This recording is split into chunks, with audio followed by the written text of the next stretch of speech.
नमस्कार मित्रों, आज हम उत्तर प्रदेश के कायस्थ राजनेताओं के बारे में जानेंगे। तो कुछ इन्फॉर्मेशन मैंने कलेक्ट की है, तो जानते हैं।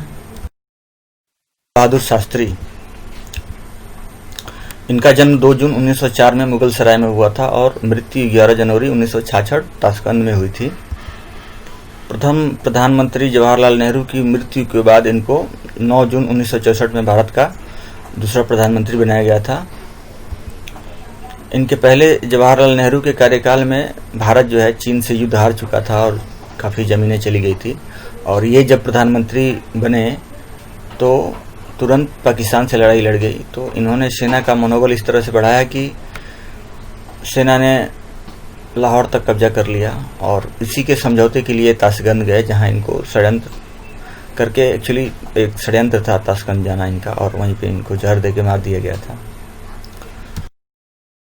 संपूर्णानंद, डॉक्टर संपूर्णानंद जी का जन्म 1 जनवरी 1890 ईस्वी में उत्तर प्रदेश में काशी में हुआ था। इनके पिता का नाम मुंशी विजयानंद और माता का नाम आनंदी देवी था। इन्होंने बीएससी की परीक्षा क्वींस कॉलेज वाराणसी से उत्तीर्ण करने के बाद ट्रेनिंग कॉलेज इलाहाबाद से एलटी किया और एक अध्यापक के रूप में उन्होंने अपनी करियर की शुरुआत की। तो इनकी नियुक्ति प्रेम महाविद्यालय वृंदावन में हुई थी। उसके बाद ये बीकानेर के डंगूर कॉलेज में प्रिंसिपल के पद पर नियुक्त हुए। महात्मा गांधी के राष्ट्रीय आंदोलन से प्रेरित होकर 1921 में काशी लौट आए और ज्ञान मंडल में काम करने लगे। मर्यादा टुडे पत्रिका के संपादक भी थे ये। उस समय एक जो है देशभक्ति वाली जो है बहुत सारी पत्रिकाएं निकलती थी, तो उसको लीड करते थे। तो उसमें एक मर्यादा था, तो उसके ये संपादक थे। अब इनका राजनीतिक कैरियर जो है 1936 से शुरू होता है। तो 1936 में ये कांग्रेस के टिकट पर विधानसभा के सदस्य चुने गए। सन 1937 में शिक्षा मंत्री के रूप में नियुक्त हुए। सन 1955 में उत्तर प्रदेश के मुख्यमंत्री बने। सन 1962 में राजस्थान के राज्यपाल के रूप में इनकी नियुक्ति हुई, और राज्यपाल के पद से मुक्त होने के बाद 1967 में काशी आ गए और अंतिम सांस तक काशी विद्यापीठ के कुलपति पद पर ये रहे। तो ये है डॉक्टर संपूर्णानंद, पूर्व मुख्यमंत्री उत्तर प्रदेश। ये हैं सिद्धार्थनाथ सिंह जी।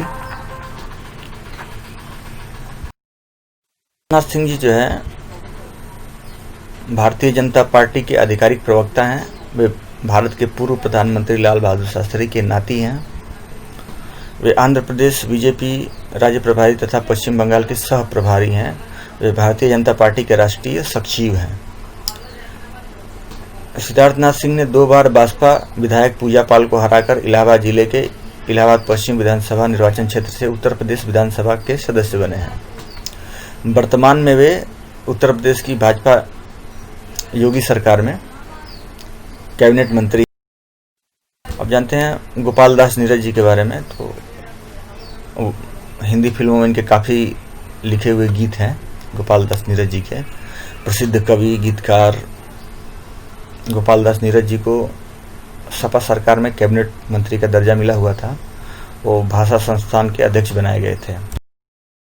श्रीवास्तव हैं, तो राजू श्रीवास्तव को उत्तर प्रदेश की भाजपा सरकार में कैबिनेट मंत्री का दर्जा मिला हुआ है। हास्य कलाकार राजू श्रीवास्तव को फिल्म विकास परिषद का अध्यक्ष नियुक्त किया गया।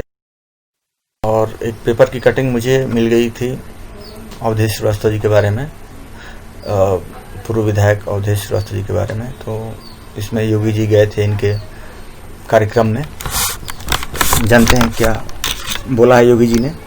मुख्यमंत्री योगी आदित्यनाथ ने शनिवार को दोपहर बाद चित्रगुप्त मंदिर बख्शीपुर में आयोजित पूर्व विधायक स्वर्गीय अवधेश कुमार श्रीवास्तव के स्मृति दिवस समारोह में हिस्सा लिया। मुख्यमंत्री ने श्रद्धांजलि दी और कहा कि देश को नई दिशा देने, लोकतंत्र को मजबूत बनाने और समाज को नई ऊंचाइयों पर ले जाने में कायस्थ समाज का महत्वपूर्ण योगदान रहा है। मुख्यमंत्री ने कहा कि देश के पहले राष्ट्रपति राजेंद्र प्रसाद, पूर्व प्रधानमंत्री लाल बहादुर शास्त्री ने भारत को आत्मनिर्भर और स्वावलंबी बनाया। जरूरत पड़ी तो दुश्मनों के दांत खट्टे किए। जातीय संकीर्णता से ऊपर उठकर काम किया। इसी का नतीजा है कि 130 करोड़ की आबादी वाले भारत के लोकतंत्र की दुनिया में तारीफ होती है। उत्तर से दक्षिण तक अलग अलग मत मजहब के लोग रहते हैं, फिर भी लोकतंत्र को बेहतर बनाने का काम करते हैं।